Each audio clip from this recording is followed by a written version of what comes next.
Moji.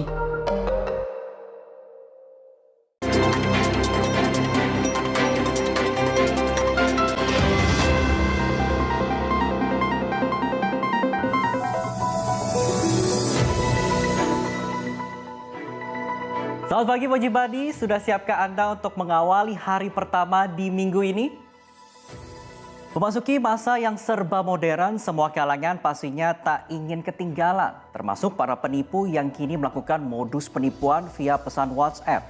Nah, Anda harus lebih berhati-hati jika mendapatkan pesan undangan pernikahan dengan dokumen berupa aplikasi. Bila Anda mengizinkan aplikasi terpasang, maka penipu akan membajak handphone Anda dan mencuri data pribadi Anda, termasuk bisa jadi menguras rekening Anda. Maka dari itu, Moji Badi tetap waspada ya. Saya Dot Widiadi akan menemani Anda selama 30 menit ke depan dan inilah Today's Update selengkapnya. Kita ke informasi pertama, penyebab kematian jasad wanita tanpa busana di kolong jembatan Sungai Cipelang, Kota Sukabumi, Jawa Barat masih menjadi misteri. Sebelum ditemukan tewas, korban pamit hendak menghadiri pengajian di masjid. Surga berada di telapak kaki ibu. Itu mungkin peribahasa yang sering kali Anda dengar. Namun bagaimana dengan ibu yang tega menganiaya buah hatinya sendiri? Ada informasi seputar bocah perempuan berusia 2 tahun yang tewas mengenaskan dengan sejumlah luka di kawasan Durensawit, Jakarta Timur. Ternyata ia dianiaya oleh ibu kandungnya sendiri. Sang ibu tega menganiaya buah hatinya hanya lantaran korban kerap menangis. Kita beralih ke informasi lainnya, lantaran kedapatan sedang mengambil motor milik orang lain, seorang pria di Sumedang, Jawa Barat babak belur di amuk massa. Tak hanya menanggung label pembunuh berantai, Wawon CS ternyata juga melakukan sejumlah penipuan. Penyidik di Treskrimum Polda Metro Jaya telah memeriksa 2 dari 11 tenaga kerja wanita yang menjadi korban penipuan oleh tersangka pembunuh berantai Wawon CS. Salah seorang korban bahkan mengaku telah menyetorkan uang hingga ratusan juta rupiah ke Wawon CS dalam kurun waktu 6 tahun. Jangan kemana-mana karena Today's Update akan kembali dengan informasi lainnya, diantaranya gempa kembali mengguncang Jawa Barat. Informasinya akan hadir sesaat lagi.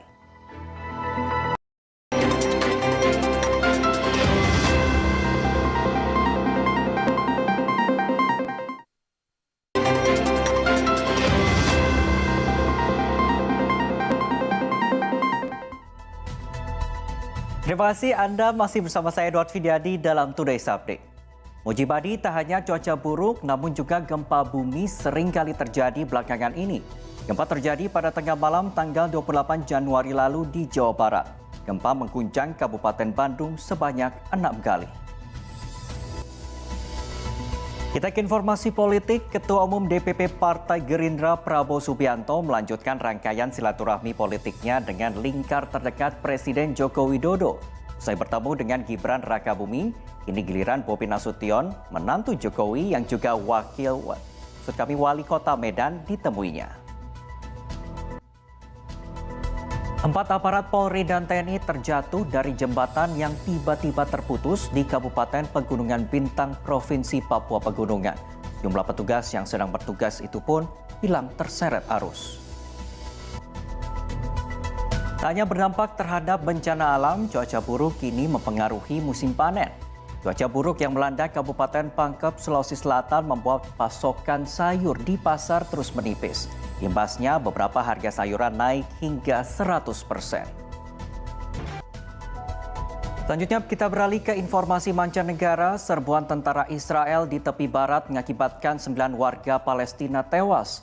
Sebelumnya otoritas setempat menyebutkan tentara Israel melakukan penyerbuan di kamp pengungsi Jenin. Today's Update masih akan kembali dengan sejumlah informasi menarik lainnya, diantaranya wisata murah meriah bersama keluarga. Jangan kemana-mana, tetaplah di Today's Update.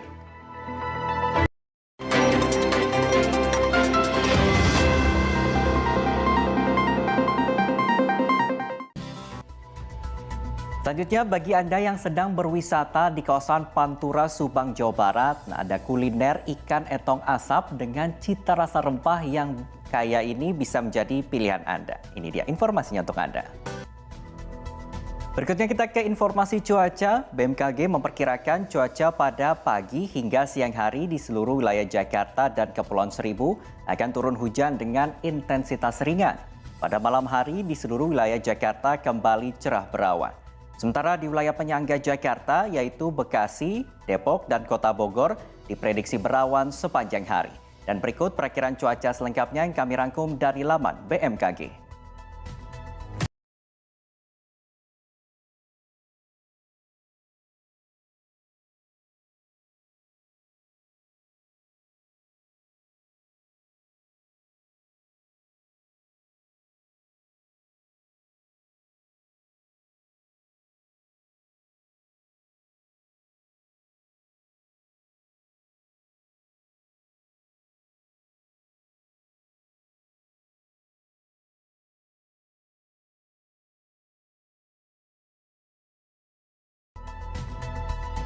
Dan terkait dihentikannya siaran TV analog, Kementerian Kominfo telah menyediakan akses kontak layanan untuk TV digital melalui nomor telepon 159 atau chatbot WhatsApp di nomor 0811 820 2208. Dan usai sudah seluruh rangkaian Today's Update hari ini, semoga informasi yang kami sampaikan dapat bermanfaat untuk Anda. Saya Dot Widiadi pamit undur diri, kita jumpa lagi dalam Today's Update selanjutnya, hanya di Moji, seru banget.